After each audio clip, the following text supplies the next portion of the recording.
It is exactly 10 p.m. in the studios of UBC TV. Hello there and welcome to our second edition of News Tonight. We are coming to you live on air and online from Broadcast House on Nile Avenue. On sign language, it is Elizabeth Nakakoni and I am Rukiidi Kijjanangoma.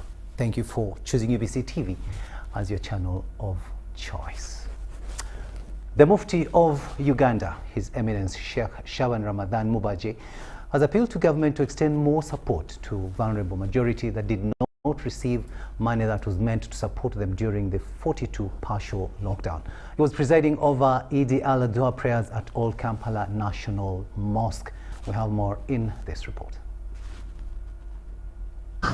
Unlike the Eid al-Fitr prayers in May this year, where the National Mosque at Old Kampala was partially full, with a handful of Muslims allowed to attend the prayers, this time round on Eid al-Adha, the story was different. At the same mosque, the number was only limited to 15. With media invitations offered to over 40 media houses to relay live proceedings for the home benchers, you can confidently say the media enjoyed the empty space. The continued arrest and incarceration of criminal suspects linked to the Islamic faith topped the day's sermons at the mosque. We pray that we tolerate one another and we take our country forward. Muslims are contributing in en masse to the growth and to the economy of this country. That one alone should be respected, and then we move forward. Let us tolerate one another. That is the reason why His Eminence, the Mufti of Uganda, our head and leader, is striving to see that we are in the interfaith, in the Interreligious Council of Uganda, to work on our common good. As humanity, as human beings, we cannot lose that sense of ownership as human beings. Eid al-Adha prayers at Old Kampala Mosque was presided over by the Mufti of Uganda, His Eminence Sheikh Shaban Ramadan Mubaje. We thank His Excellency the President for the guidance and the Minister of the Education for putting in place enabling environment for vaccination, for testing. Please, Ugandans, whoever gets chance to be vaccinated, do so. Although Uganda Supreme Council acknowledges the government intervention of offering cash support to the vulnerable persons affected with the partial lockdown, however, Mubaje wants government to revise the mode, quoting that food would have been a better option. Which cash has not impacted our people on the ground, the needy. It is our desire that this is reversed. Let's take food to the vulnerables, door to door, as the army did in the last lockdown. The impact was there. People got food and nobody denied that they received the assistance. But using cash, there are only, if not at all, a few who have admitted that they have received cash. He also notes that if possible, government should shift its energies on aiding the burden in the health systems if it can't afford offering the cash relief aid to the vulnerable persons across the country. I request the government to revisit or to review the way it is helping the needy. Let the government also allow people who are interested in helping the needy, feeding the vulnerable, do so. Guide them, but do not discourage them.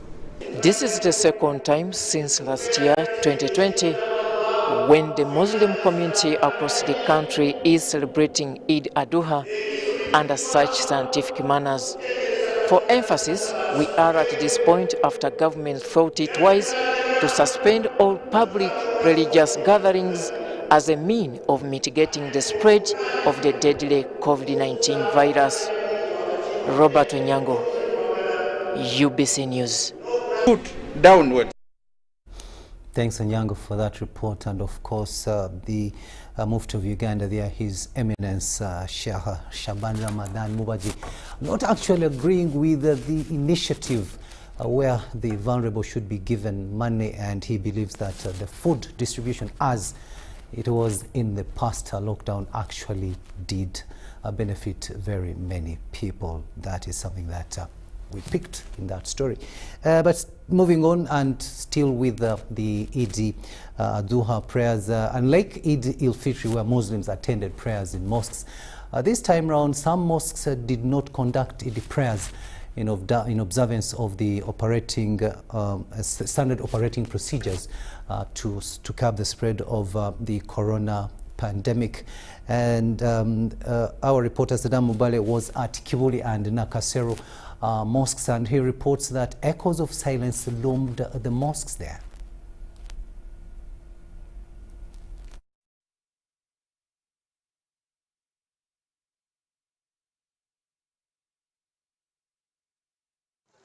In the new norm of COVID-19, the country is still under lockdown. A big day for Muslims, Eid al-Adha, takes a twist from the previous celebrations when Muslims will congregate to pray to Allah. Only 2 turned up to conduct prayers at Kibuli Mosque, a place where hundreds will congregate. This is not any different from Nakasero Mosque.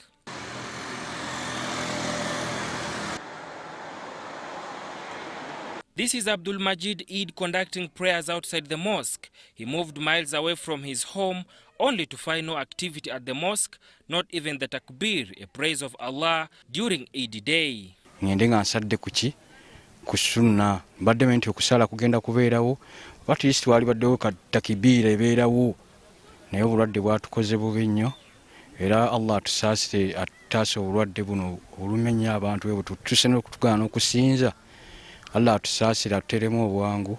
Jingo Badru, who had also come to pray, found a similar situation.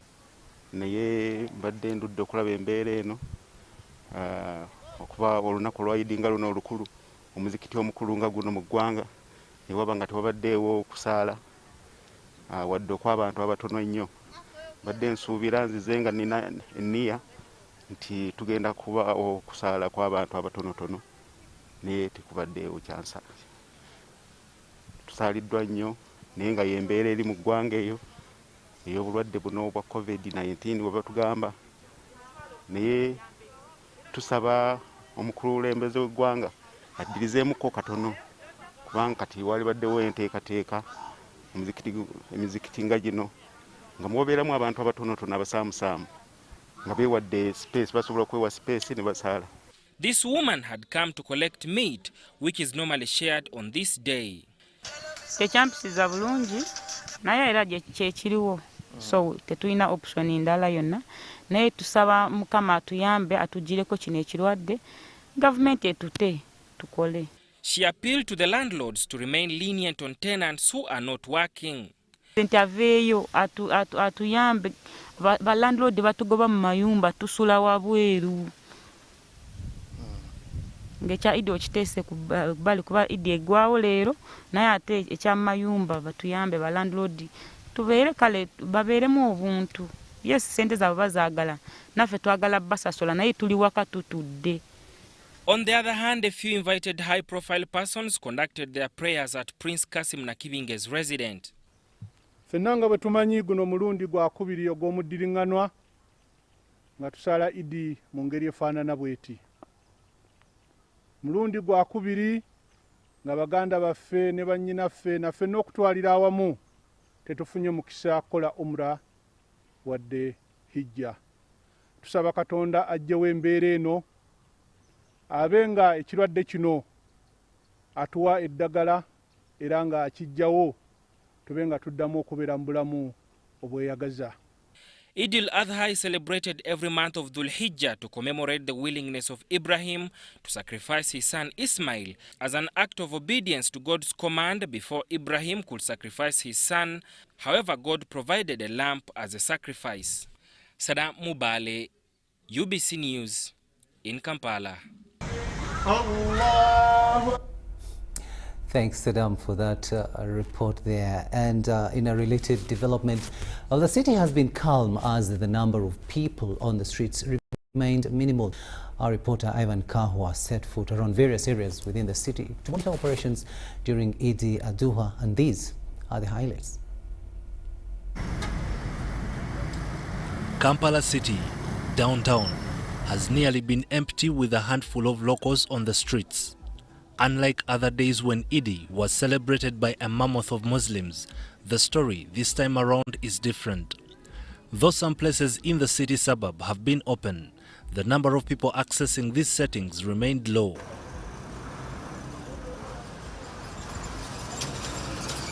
Some streets have been extremely empty. More roads have been closed, using ropes to deny any access in town. Deployment of police, Uganda People's Defense Forces, Special Forces Command, local defense unit have been sighted at various roadblocks. Garage operators around Chiseka Market were operating, while other business operators were seated adjacent to their padlocked entries. Street vendors have also been in plenty along roads selling their merchandise.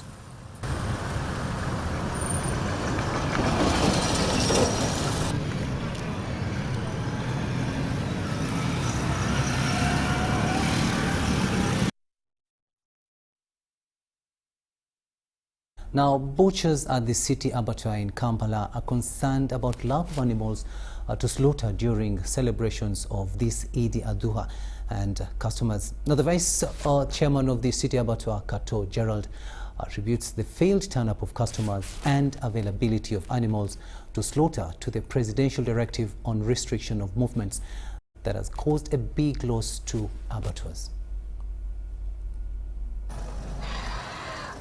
This year's Eid al-Adha has been celebrated amidst a partial lockdown, with a limited number of movements leaving a handful of business affected.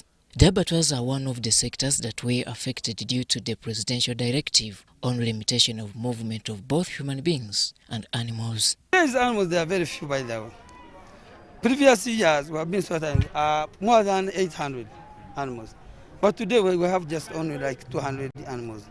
Despite the previous Eid al-Adha celebrations, where people were free to move, this year's celebrations have been limited by the lockdown. The vice chairman of the city abattoir says this year's Eid celebrations leaves them with a huge loss. For today's Eid, it is very, but in terms of economic, we have not got anything from this Eid. When we talk about the business, it's kind of very low compared to the other days we've been selling meat. Especially when you look at the goats, the smallest goes for 200,000 up to 450. And customers are kind of few because we don't have transport. They don't have transport to come in here.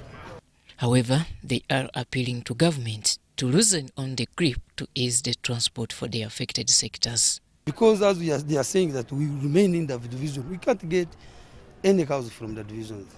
Around the Kampala, there are no farms.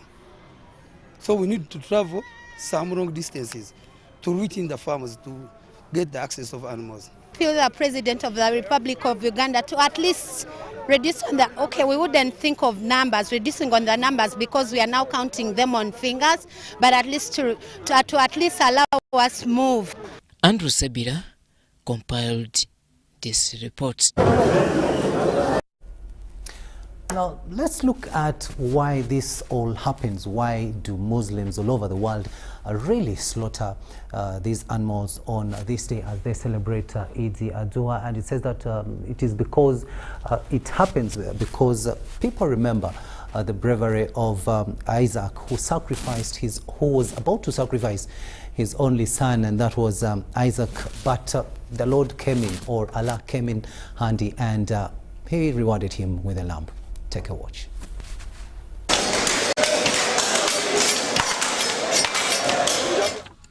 As Muslim faithful commemorate this year's Eid al-Adha, it has been a beehive of activities as volunteers with Nile Development Relief Agency slaughtered 700 animals to be given to the needy and vulnerable Ugandans as they celebrate Eid.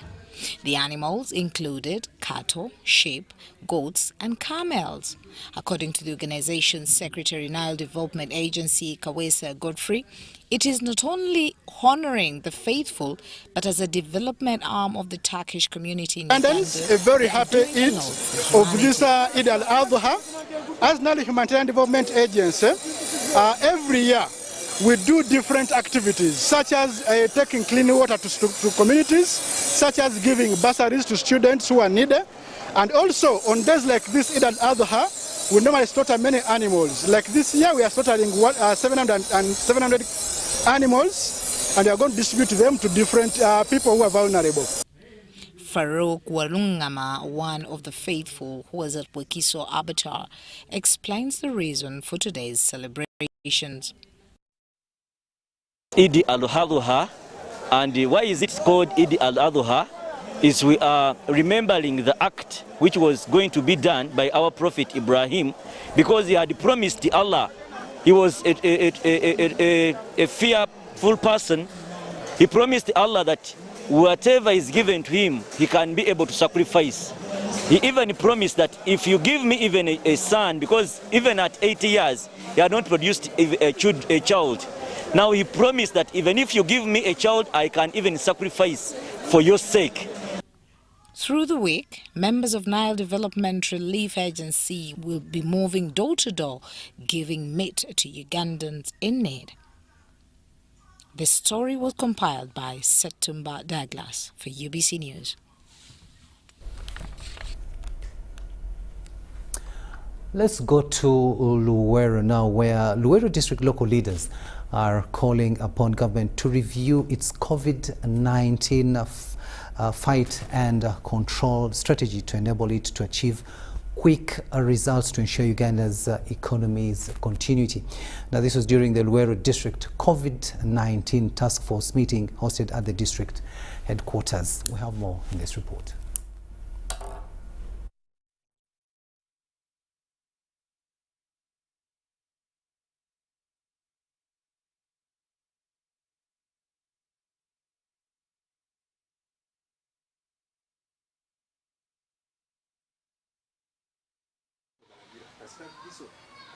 Government has been advised to emphasize vaccination in the fight against COVID-19. When achieved, leaders in Luweero believe this will ease the public back into work in order to fend for their families, since government's COVID-19 intervention was limited to a handful.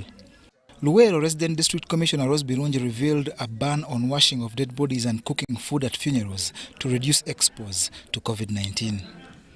The washing or cleaning of bodies should not be heard of anywhere at all burials, because we've been having those cases where we've been hearing that there was a body that was washed or bathed,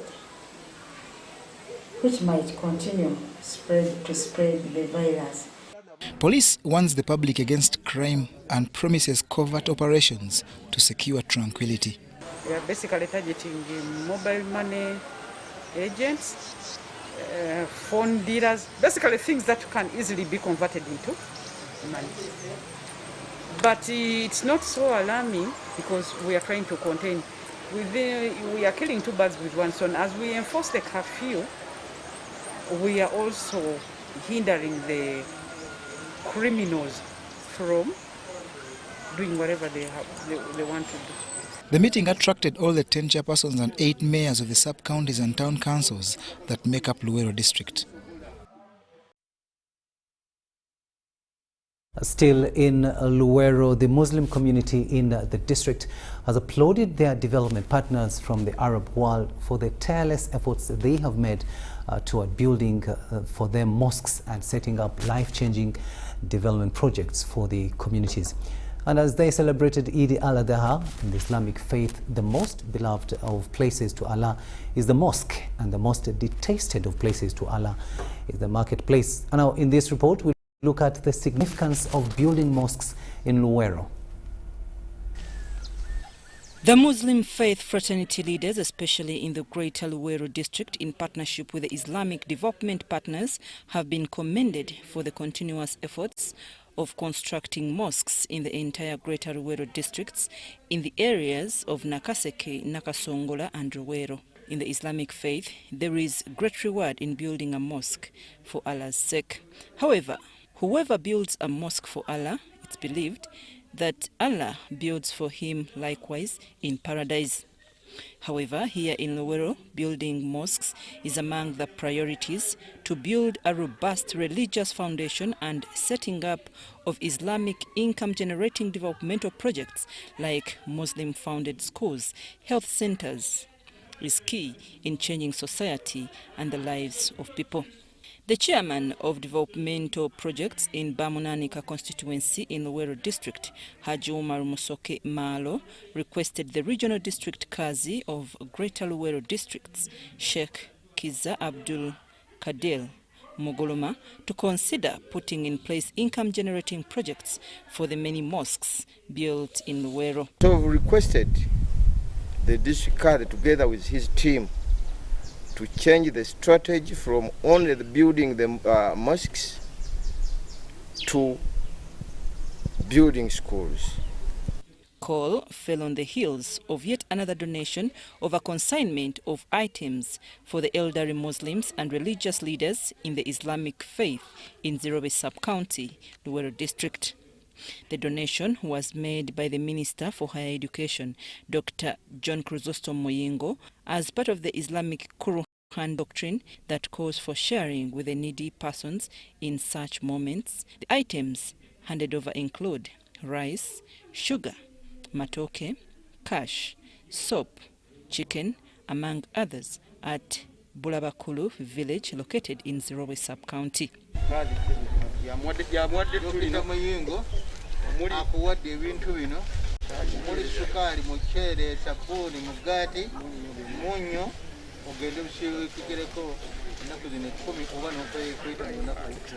The regional district Kazi, Greater Luweero District, Sheikh Kiza Abdul Kadir Mogoloma, thanked Dr. Moyengo for the continuous support to the underprivileged in the community without discrimination. Omuntu omulungi afaanagana bw'atyo atasosola omusiraamu omukatoliki amufiirako omukristaayo tiwadda buli ddiini yonna egy'amanyi nti eno ddiini Katonda yagigira ki agitwala nga eyeyo. But what do the vulnerable persons in need say about the donation made by Dr. John Chrysostom Moyengo? Tumwebaza byonna byatukolera ne byatuwadde, yeebale nnyo, yeebalire ddala. Okusinziira ku byatukoledde omusaza bamunanikira. Twaza nnyo tonto. Mukama byatukoledde byonna amusasula ekisinga okuba ekirungi. Oyo olw'embeera ennungi gyatuteekamu, era tumukwasa Katonda waffe amutukuumire asobole okutubeezaawo nga ye bw'asobola. Despite of the donations, Sheikh Muguluma appealed to the Muslims to continue observing standard operating procedures set by Ministry of Health to counter the spread of COVID-19. I'm Nafka Farida and Sironko Kasibante.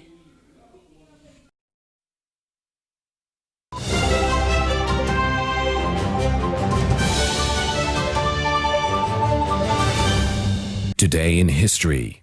On 20th July 1977, a flash flood hits Johnstown, killing 84 people and causing millions of dollars in damages. This flood came 88 years after the infamous Great Flood of 1889 that killed more than 2,000 people in Johnstown. The flood occurred when an extraordinary amount of rain came down in the Conemaugh Valley in a short period of time. President Jimmy Carter declared the region a federal disaster area, and the National Guard was sent to assist in the relief efforts, despite millions spent to rehabilitate the Johnstown area.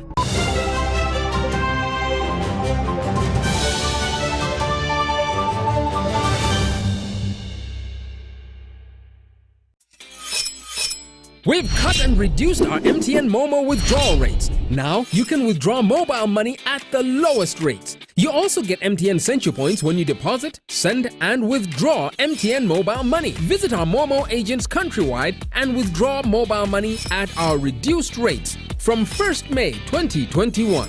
Everywhere you go, MTN.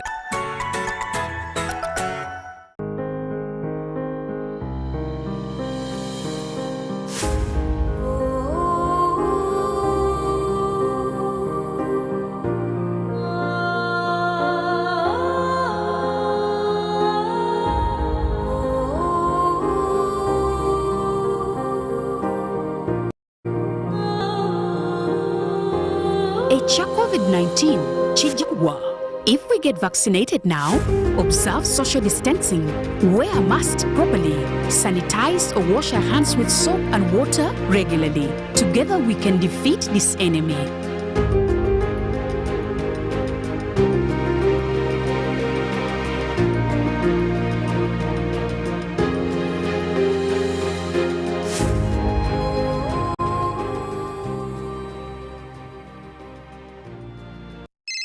Man, guess what happened yesterday? I entered the what? The taxi. But the pregnancy is from the what? The generator. Then my phone does toot, and the toothbrush breaks in the what? In the porridge. Then I call who? Wait, what? First wait, I am still telling you. Then the jerrycan does what? Love to talk? MTN My Paka Paka now has more minutes. Get My Paka Paka voice bundles to talk and talk at no extra charge. Dial *160*1# to activate My Paka Paka. Everywhere you go, MTN.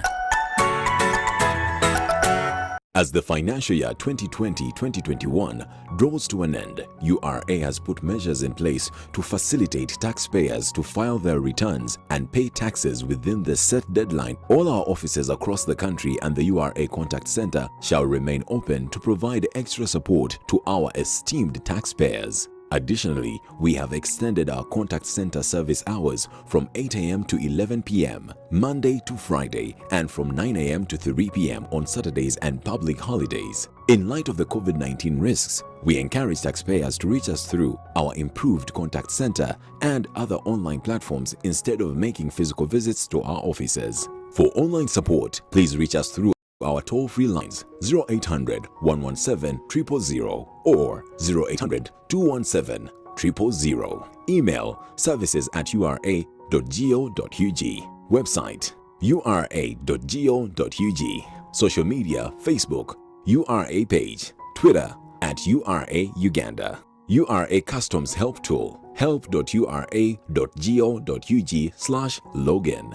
URA appreciates all taxpayers who have duly fulfilled their obligations. Stay safe and let us all observe the standard operating procedures to prevent further spread of the COVID-19 virus. Stay safe as we develop Uganda together.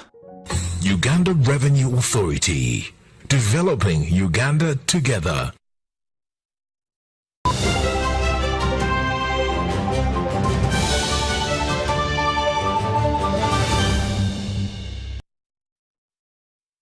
.27 after 10 p.m. in the studios of UBC TV. You are still watching News Tonight, and let's now continue. The Prime Minister of Uganda, Robina Nabbanja, has rejected an assortment of items donated to flood victims of Kasese District. Nabbanja, who describes the mosquito nets and blankets as substandard and small, says Kasese should not be a dumping ground. She was assessing the extent of damage caused by the bursting of banks of River Nyamwamba, promising to secure land for affected people. Our reporter Henry Okrut filed the following report. They are living here, not because they chose, but because they have no choice. They are listening to the voice of nature, which apparently, according to environmentalists, is claiming its space. The cause of all this flooding must be addressed in totality. And as a Minister for Environment, I think this is the moment when the world and the Ugandans should appreciate how conservation of the environment is for the good of all of us. Made up of men, women and children, these victims of floods caused by River Nyamwamba bursting its banks have lived in this internally displaced people's camp for nearly 1 year. So, as Prime Minister, Robina Nabbanja embarked on a fact-finding assessment of the situation in Kasese. Top on her mind was finding solutions to the Kasese people's predicament. Upon arrival in Kasese, she did what she does best, establishing a problem and suggesting remedies. This she did by touring affected areas caused by the bursting of banks of River Nyamwamba. Greetings from the President of Uganda. Yoweri Kaguta Museveni tibuhabulwa. He knows and is aware of what is happening here. He knows your problems very well. He's looking for solutions. And I believe one day we shall be on top of these problems. This similar message, emphasizing acquiring of land for relocation of victims, was put forward by Minister for Disaster Preparedness, Engineer Hilary Onek. I will wish the district leaders here to help us identify the open land which is on sale so that we negotiate with the owners and government acquire those lands so that we can settle our people here. Because I know living in IDP camp is the worst thing that can happen. And I remember my mother and our family lived in IDP camp during the Konyi War, and really there was a lot of suffering. The sooner we solve this problem, the better. This assessment follows recent floods that recently displaced many, calling for relief aid from responsible agencies. However, not all aid is welcome, a reason why Nabanja has rejected substandard mosquito nets and blankets. What you don't want to use, you should never give to a colleague. I doubt whether all of us here have a blanket like what they provided here. We cannot use it. Why bring it to other people to use it? So the blankets I have rejected.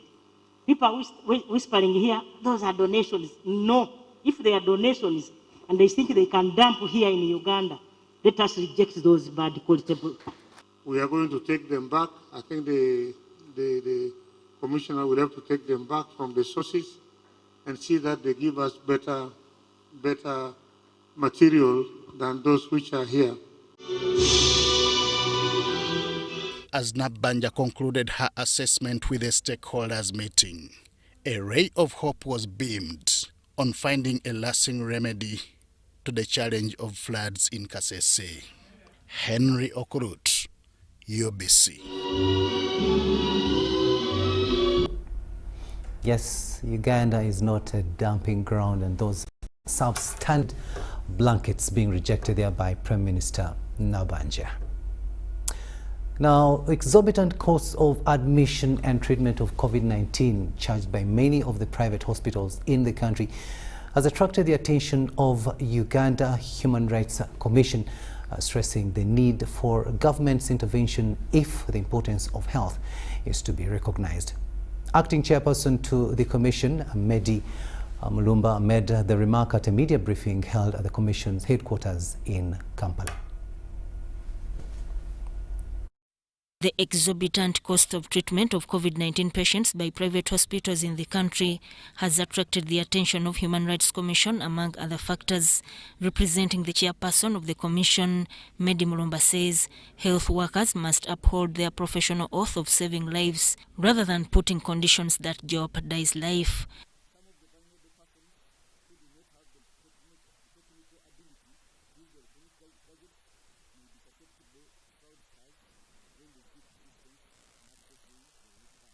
The Commission notes that the use of individual persons or households interchangeably to describe the categories of beneficiaries has caused ambiguity. The Commission has called upon the Office of the Prime Minister to conduct a holistic assessment of the intended beneficiaries to determine clearly who the vulnerable is. The Commission highlighted the issue of failure to access court services, particularly bail applications which are not being heard. Currently, court users are suffering limitations in accessing services, particularly bail applications, which are not being heard, and suspects are only appearing in court, take a plea before being remanded. An increase in cases of detention beyond 48 hours due to the limitation of the number of judicial officers present at the courts.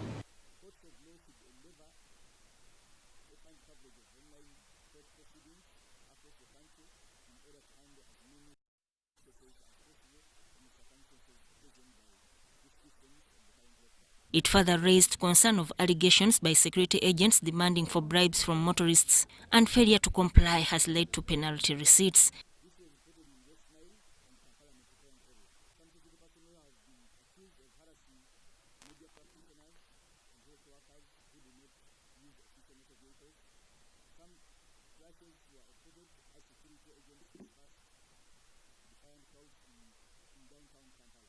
The COVID-19 period has also led to an influx of refugees from the Democratic Republic of Congo into Luweero District, with a total of over 1,000 refugees reported to have fled.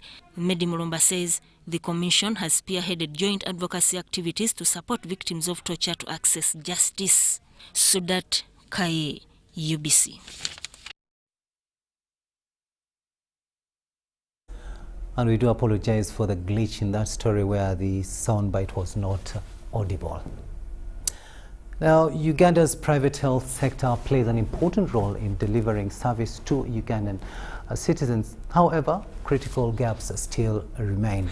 Now, the woman member of parliament for Rukiidi District, Jane Bainomjisha, says donating medical equipment to government-aided health facilities is the only remedy to avert the situation in the public health facilities, as we hear in this report.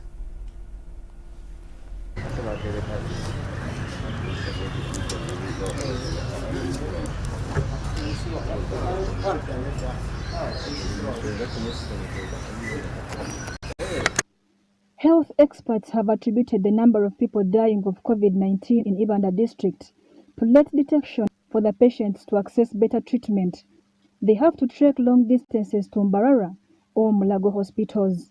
I was very privileged to receive some supplies from Honorable Jane Bainomjisha. Even we've been actually having a very, very big problem of supplies. Ever since the COVID situation began, we have been scratching here and there to make ends meet, especially on lack of protective gear for health workers. You can imagine a situation where you are telling health workers to move on, to attend patients. Like if you have an army and there is an enemy who is attacking, who is very, very well armed, and your army are not armed, and you are telling your army, please song and bury, you would actually be deceiving yourself. However, to manage the situation, even the woman MP Jane Bainomjisha says offering donations required in the health facilities like PPEs, laboratory accessories and many others is one way to fix collapsed health system in government health facilities, Ruhuko Health Center 4, Kagongo Hospital and the Shogororo Health Center. First and foremost, I would like to thank my Uganda people. They have really tried to fight this monster, COVID-19. I decided to lobby for 3 oxygen cylinders, fully equipped with oxygen, and we have distributed them to these 3 health center 4s. We have health center 4 hospitals. We have Ishongororo Health Center 4. We have Ruhoko and Kagongo. So these health center 4, at least when there is an emergency of COVID with a patient who needs oxygen, at least that person can survive.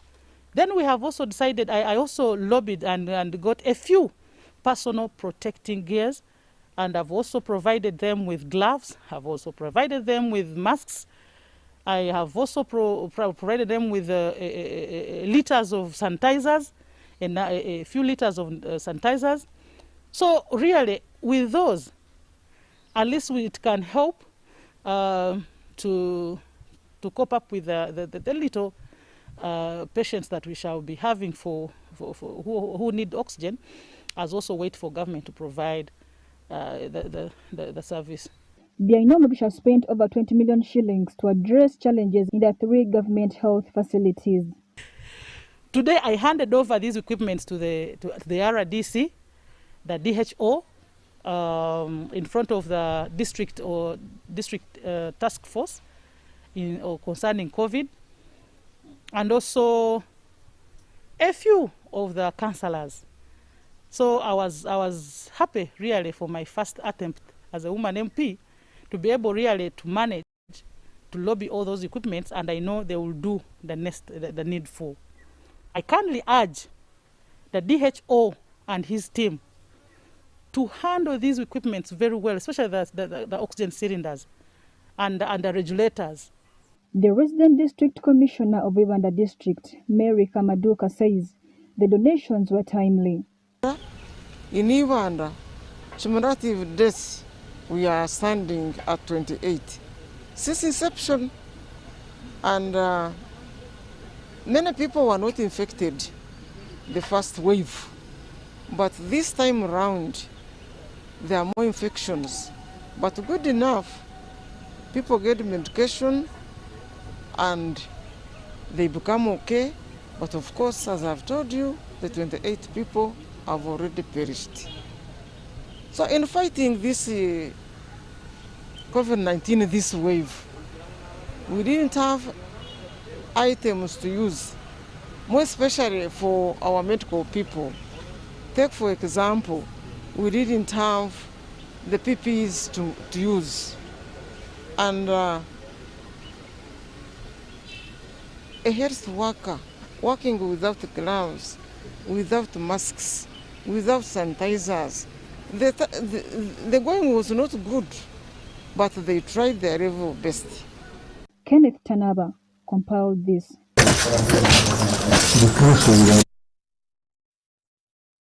Let's move on to Sironko now, where Sironko District COVID-19 Task Force has received a donation of COVID-19 equipment worth 18 million Ugandan shillings from Francesco Mafabi Foundation to care for the COVID-19 victims in the district. Receiving the package at her office, Patience Wibule Edith, the resident district commissioner, also the chair of the district COVID-19 task force, said the donation is meant to boost treatment of COVID-19 victims. Francesco Mafabi Foundation, which is trying to assist the government in fighting COVID. We have private HC4s in the region. People have now believed that COVID is there, it is real, and it kills. And when we put this in our health centers, it is going to have a commendable impact. The number of samples we have tested are 1,708 samples. And out of that, we have got 260. Among those ones, we have got 46 health workers who are being affected by COVID-19. We have got also students who are affected by COVID-19 and registered 8 in Sironko.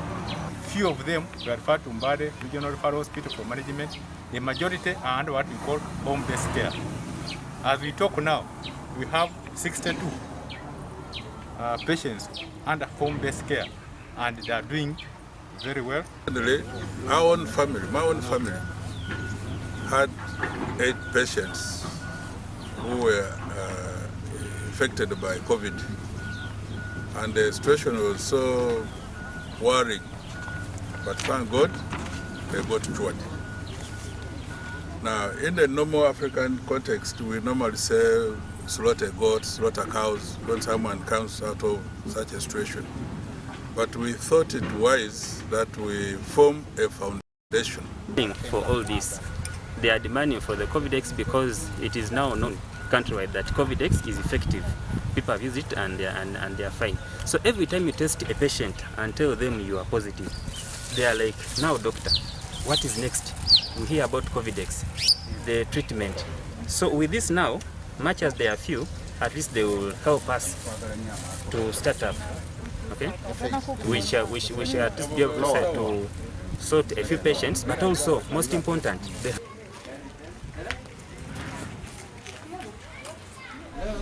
To Kisoro now, where it is not good news from there, as police in Kisoro intercepted 3 thugs of Rwandese nationality who broke into the district workshop yard and critically injured one in the wee hours of Monday morning, and they also tried to escape.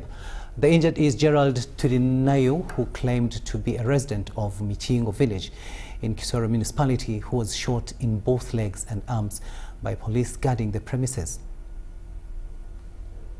Assistant Superintendent of Police Stephen Ogwang said an officer fired 16 live bullets, which caught one Turinayo.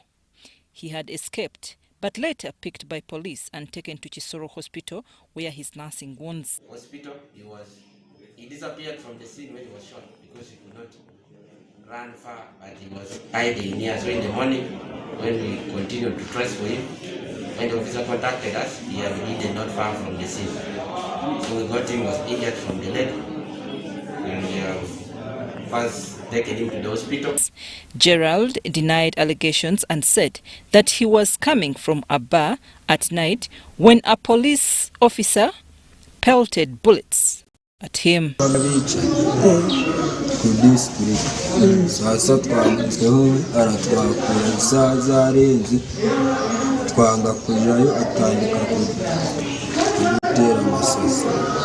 Engineer James Karamira, the district engineer, said for long there has been an attempt to steal from the district workshop yard, but police has been intercepting thieves. Majorly they have been stealing scraps, but last night they attempted to steal the batteries from one of our tippers, and also they tried to break into our government stores, but fortunately enough, our police officers who were on duty were alert. He also said that Rwandese have been entering Uganda and hide in Batwa communities with intentions of stealing. Very undisciplined, unemployed who take banji, and that's why even they risk to come and steal, where even there is tight security. But secondly, our premises are very big. I think there is a need to recruit very many, not only one person to safeguard all the assets and the offices within the works yard. They are the civils. They are civils, and the majority they have Banyarwanda around. They don't have IDs they don't have Ugandan IDs. Gerald is now nursing wounds at Kisoro Hospital as police hunts for the two suspected thieves. To Karamoja sub-region now, where over 40,000 guns have been recovered from Karamoja sub-region since January this year. Now, most of these guns were got from Kabong, Kotido and Moroto districts. 3rd Division Commander Brigadier General Joseph Balikudembe showed the guns to the State Minister for Karamoja, Agnes Nandutu, at Moroto Military Barracks. Insecurity has increased in Karamoja in the last month. This has left many animals raided and people have lost lives due to the use of illegal guns possessed by locals. The source of these guns are from neighboring countries like South Sudan and Kenya, while others are from the locally makeshift huts known as the Manyatas. Today, the 3rd Division Commander, Brigadier General Joseph Balikudembe, has displayed guns which security officials have recovered since January this year to the State Minister for Karamoja Affairs, Agnes Nandutu. Two ex-warriors, one from Moroto and one Luchu Francis from Kotido District, have handed over guns to the security officials, and they were given disarmament cards, which shows they were no longer criminals. Balikudembe adds that Salama kwa wote, which means peace for all operation, has started yielding fruits since people are now handing in guns voluntarily. We recovered so many guns, over 40,000 guns, and as we talk now, I cannot say that we have this percentage, but we need to seal the inlets of the guns into the community. We need to deal with the source of the guns that comes in, either from the neighborhood or those ones that were buried. The State Minister for Karamoja Affairs, Agnes Nandutu, urged UPDF to seal off border entry points where illegal guns are smuggled into Karamoja. So the things that I've noted from the community is they are saying, you are disarming us. But when the Turkana hear that we are disarmed, they will come for them and they will remain with no guns. So my request is we intensify the sealing of, even if you don't close the border, but we guard the border to ensure that no more guns come in Uganda. Ex-warriors requested for rehabilitation programs to desist from the vice completely. Even if it's a small mother had a house, you can build for me and I survive from there and a living from there. Or any other way of survival. Because I've been using that bad weapon as a means of survival. Minister Nanutu promised government total support to rehabilitate ex-warriors with developmental programs. As the Prime Minister's office, we are going to ensure that we rehabilitate these people, and the government has a number of programs in the manifesto. I think the things that are in the manifesto will properly cover the livelihood of these people who are voluntarily handing on in the guns. Story compiled by Maureen Iga for UBC News. To Butaleja now, where police in Butaleja is holding a 29-year-old man for recently killing 2 traditional healers, all residents of Namahere Sel, Bongwaji Ward in Butaleja Town Council. The culprit, however, confirms having committed the crime, accusing the deceased traditional healers for allegedly taking his millions of shillings after threatening to kill him. And as we hear in this report, the culprit is now being held at Butaleja Central Police Station for further interrogation. 9-year-old man, a resident of Kiboko Cell Industrial Division in Bali City, who is now under police custody at Butaleja Central Police Station, was arrested by police 3 days ago for allegedly murdering 2 people at Lelesi Budaka Bridge in Butaleja District. Faiz Wangulo's arrest came after police recovering 2 bodies of Yasin Malinga and 1 other, all traditional herbalist, of Namahere Sel, Bugahaji Ward in Butaleja Town Council. 2 people were murdered in the night, and we found them in the morning when they were lying in a pool of blood. So immediately our good people called us, and we informed our police officers in the district and the region. We got these bodies, we took them to Mbale for post-mortem, and now we call the public to give us information, whoever knows about the crew of who might have done this crime. And from that time, people have been giving us information, which we used to excavate these people who were hiding, who did this crime. Speaking to the handcuffed culprit, he confirms being the masterminder behind the murder of the 2 victims, accusing them of taking his millions of shillings in an attempt to offer him wealth, the 2 being traditional healers. Akakadde kamu n'ekitundu n'aba n'eddagala lye yatulimbiikiriza nalyo nti mugende bwe mutuuka mu masaŋŋaaniza mufune enusu 10,000 twali 2 ne munnange nti olaamiriza ku ssente ezo oluva okudda ewaka ojja kuba ssente ozisanga. Wagulo says upon failing to reclaim his money, the traditional healers who are now deceased allegedly threatened to kill him. Era yagezaako nnyo naye okunoonyereza amakubo okwagala otujjawo nga tubanjeeza ffe. So kati we tulaba nti asusse mu bwongo atuggyeko ssente atayagala n'obulamu bwaffe, naffe ne tugezaako omuyiiya mufune ku 2 kuffe naye asookako munne ati syajjeewo munne. The Butaleja RDC Stanley Bayole, however, condemns the act, saying the suspect is to appear in courts of law to answer murder charges. This one did not see things maturing up, so they decided to go for these people at their home, went and murdered them, and they took off. But as you know, human blood cannot just go like that. With our follow-up, we managed to get the culprits who did this, and I confessed that Bonara this year we did this. It was not intentional, but we had hunger. Bayole, however, expresses fear with the increasing numbers of cases involving traditional healers in Butaleja district. If you have turned to be a witch doctor in Butaleja, your 40 days are over. Leave Butaleja before we act.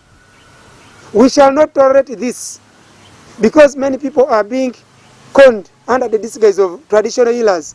Yet they are They say, we are going to give you, even they are raping girls.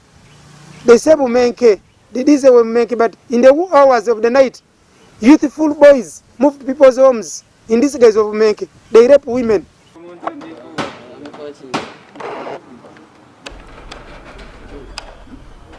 The issue of witch doctors in Rutaleja causing people to fear. Now, people living in different communities around the country are demanding government to make an extension in its monetary relief program set to benefit vulnerable persons. They say majority of the targeted groups have not received the money despite the miserable ways of survival due to the partial lockdown. Among these was a 57-year-old mother who visited UBC TV to help her reach well-wishers for relief and support. Mumbeja Nasolo Aisha, 57-year-old resident of Machindia Division, visited UBC TV to help her voice reach out to caring and kind people, especially at the hard times she's going through amidst COVID-19. Nasolo, who initially worked as a cleaner at a building in Kampala before a partial lockdown was declared, decried the challenging situation she's going through, even sleeping on an empty belly. Nali nfunye omulimu nga nyina akalimu kenkola ka kusiimuula naye omuggalo bwe gwajja ne ntuula ewaka okutambula tubeerera bwe tutuuka ku ssaawa ya kwini abasirikale nga batugoba batuzzaayo emabega ne nsalawo okutuula naye kati maze ennaku 3 sirya mmere era enjala egenda kunzisa nzize ntambula nyina akamunguluze ne ngamba kanzije wano ku UBC TV nfune ku buyambi. In another development, a volunteering group of NRM youth mobilizers under the umbrella body Embassy Zone NRM youth mobilizers in Makinde Division want NRM big guns to run to their aid, especially in these trying moments. We are asking our government, our party, if there is any way they can come for our rescue, this is the right time. Because we have really volunteered to work for our party. Our people, you see them here, they are NRM, they have been mobilizing for the party. I think this is the time for the party to come for our rescue in this time of trying. Twageza huguma ntumobilizing abantu ntubisyengereje ya NRM nk'ekibina kitu mbweno mukire nkaka kutufunira akekirware ekitungamirire tugerezo kuba affected munonga. They called for the National Party chairperson and also President of Uganda Yoweri Kaguta Museveni's intervention into this matter. Even though there are all these challenges, we are not going to run away from our party. We are going to continue working for our party because we have been doing this because of the love for the party and our president. Tukubira President wa Uganda Yoweri Kaguta Museveni atunule mu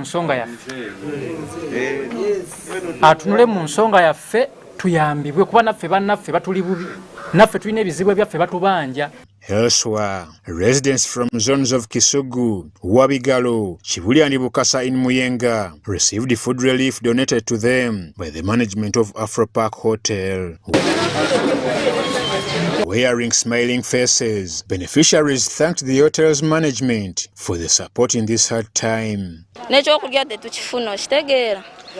Kati bwe batugambe ngu wali akamererero eno twadukiddeko abala twaze n'okunanga tetunaabye nga tuwulira akamere bakuba. In the community of Muyenga, that's why we came out to offer the little we have. We are targeting about 300 people for the simple meal of the day, beans and posho. Yasina Mari, the chairperson of Bukasa Ward in Muyenga, applauded the donors for giving back to the community. We have tried our best. We gave posho to 320 people. We thank Afro Parks. It is only one hotel that gave us this food. So we appeal to other people of Muyenga also to come on board and follow. Most likely, we are having all our hope in the MPs because they have a good salary. What I suggest, they could share half and give to their constituents. Rather than making noise about Navanja, about what. Let them also come on board because they have money for them, they have cash money. Also, the president of Uganda Basketball Officials Association, Chamba Debe Kanjuchi, has given out food packages donated by Mandela Group of companies to basketball officials. The packages included sugar, rice, maize flour, and wheat.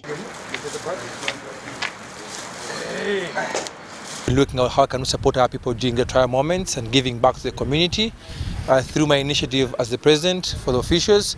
I reached out to some friends of basketball where Mandela Group of company has come through and given us food worth 1 million Ghana shillings.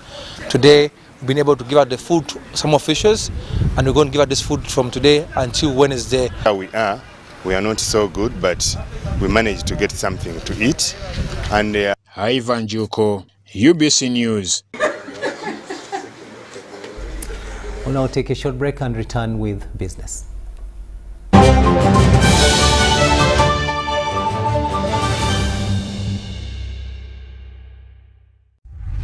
In efforts to improve quality assurance and Uganda's competitiveness as a tourist destination, Uganda Tourism Board is set to undertake a nationwide grading and classification exercise of hotel and accommodation facilities. As a member of the East African community, Uganda subscribes to the East African Grading and Classification Criteria, a system denoted by stars ranging from 1 to 5. The grading and classification exercise will be crowned by the awarding of star ratings to facilities found compliant to the EAC minimum standards. This is therefore a call to all accommodation and facility owners and managers to register and get licensed by UTB as a requirement and get ready for participation. For more information, visit www.utb.go.ug or email qualityassurance@utb.go.ug for details. Uganda Tourism Board, promoting tourism together. It's no secret that ICT makes learning easy.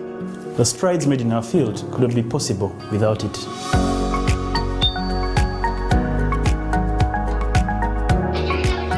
And now we can watch our favorite show. My radio is my best friend. UCC provides an enabling regulatory environment and policy guidance for healthy competition. We also facilitate ease of doing business in the communications sector through licensing, standardization, spectrum management, tariff regulation, rural communication development, and consumer empowerment. An informed consumer is an empowered consumer. UCC supports local content and innovations. Driving the development of a robust communication sector in Uganda is Uganda Communications Commission.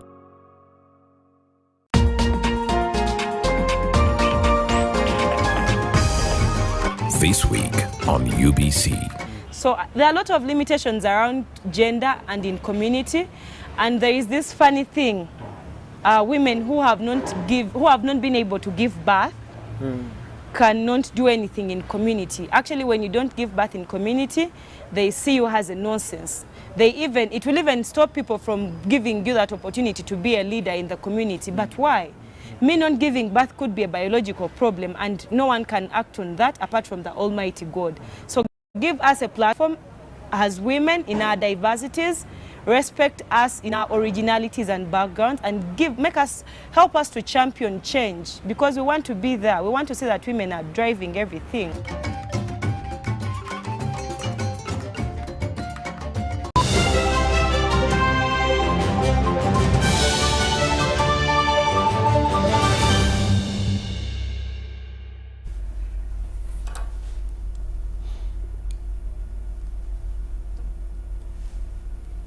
Welcome back from that break, and this is News Tonight here on UBC TV. Let's have a look now at what's happening in the world of business. Uganda's animal feeds manufacturers are concerned about the flooding of concentrates to the local market. Now, the concentrates are blamed for the decline in the value chain of the local food subsector. Now, government intervention to enhance local content and boost quality production is encouraged by local sector players. Dennis Tigoa reports. Uganda has in the recent years grappled with the scarcity of animal feeds. The dire situation has led to manufacturers and suppliers of the feeds to venture across the borders in order to satisfy an ever-increasing demand. Murwana J. Peters stores located in Kasese, a Kampala suburb, have been in this business for close to 2 decades. We've been facing challenges in quality production in Uganda, hence what has pushed us to go to Tanzania. In 2017, we had to import cottonseed cake from Tanzania, which we have been doing for some time, but government had not really understood the reason why. Although they are sometimes forced to get their animal feed ingredients from the East African region, they feel Uganda has the potential to not only satisfy the local market, but also export feeds like cottonseed cake and sunflower. A multi-sectoral approach led by government to deal with the problem is proposed. And I call upon the Ministry of Finance to assist CDO to see that we get enough funding that is going to help our local GINAs to have enough seed so that we can have a 360 operation through the year. It is something that is possible, but all we need is sitting together, brainstorming and finding a way. Other challenges facing the subsector is flooding of concentrates into the local market and exploitation of the feed sector by countries with high purchasing power. We welcome people to work with us. It's really necessary. But when we have a small purchasing power, for example, Kenyans have a difference of 30-something shillings vis-a-vis to Ugandan shilling. So when they purchase here, they take even what should be remaining for the local manufacturers, local farmers. But if we can make it in a way that they take final products, or if they buy at a reasonable product, so that our economy as well stays in circulation. So when you have these feeds coming complete from abroad, things like Netherlands, Belgium, Brazil, Asia, it spoils the economy of our country. People in Lira, Guru, they will not be able to go back in the farming because concentrates will take the place of this sunflower and cottonseed cake. So we need to sit down with government, we need to sit down with farmers, we need to sit down with other organizations and our fellow people in our business community to see that we have a very conducive environment for our farmers. Value-added tax on sunflower cake is also another issue that players condemn since it drives the cost of the animal meals higher and impacts negatively on the customer.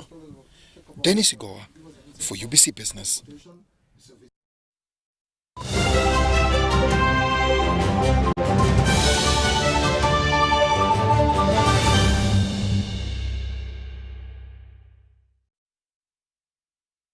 Let's have a look now at sports news, and with competition venues tested, operations exercise and COVID-19 countermeasures being developed, Beijing has entered the final 200 days until the Winter Olympics next year and is poised to host safe and successful games.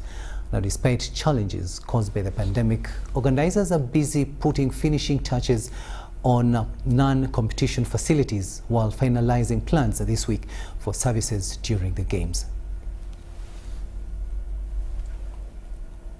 Solidarity and fair play. Hundreds of students from across the world came together to promote the unique spirit of the Olympic Games, where diversity and inclusiveness are key elements. I really like the song we sang today. It said different skin colors, different stories, different languages and clothes, but the same smile, the same hope under one roof that's full of stars.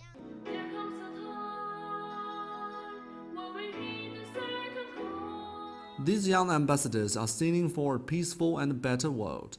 Beijing says it understands the role of sport in children's lives, especially education, and its power in drawing young people together from all over the world. We hope that through culture and sport education, by calling for the participation of everyone in society, we can promote the capabilities of cultural exchanges and build a global vision among students across the country. Olympic education has had a key role in preparation work for the 2022 Winter Olympics. Letting more young people know about sport, understand the history and culture of Olympic movement is our essential goal. In 200 days, China will certainly impress the world once again. Only this time, a new generation of young athletes and volunteers will share the world a more open and inclusive culture in China. And today they announced to the world that they're ready to embrace the future.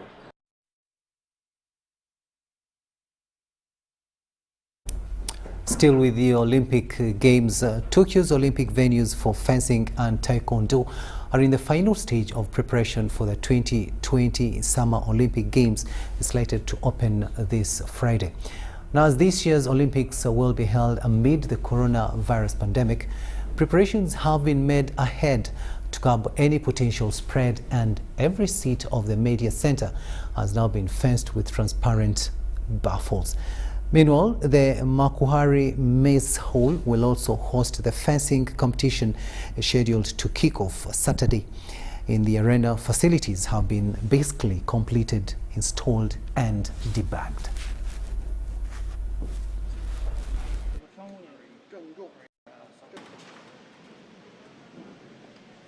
And that brings us to the end of this bulletin. Thank you so much for having kept us company.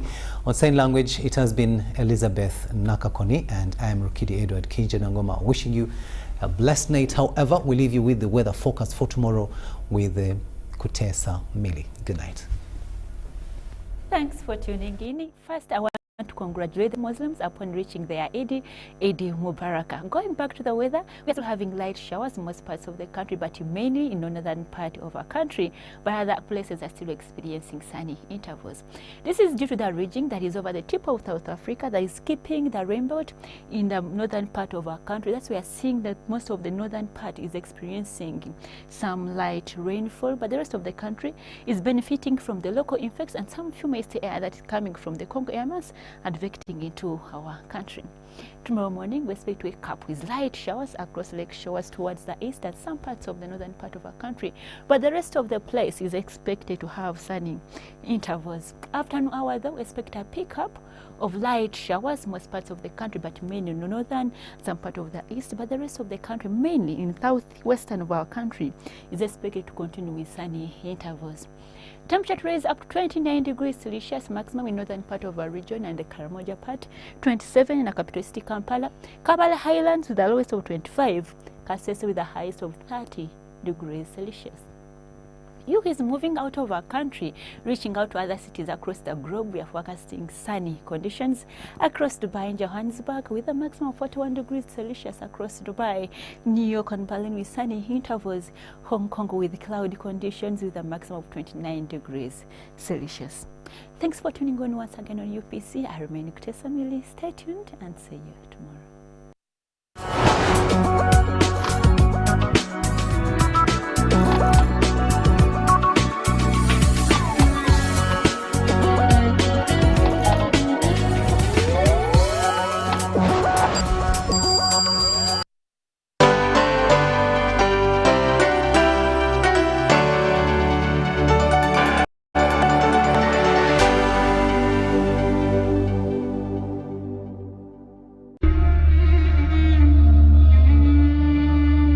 1400 years ago, a man born here in Mecca in Saudi Arabia changed the course of world history. If you had to rate the top people in the history of the world as leaders, the name of Muhammad would be in the top 3.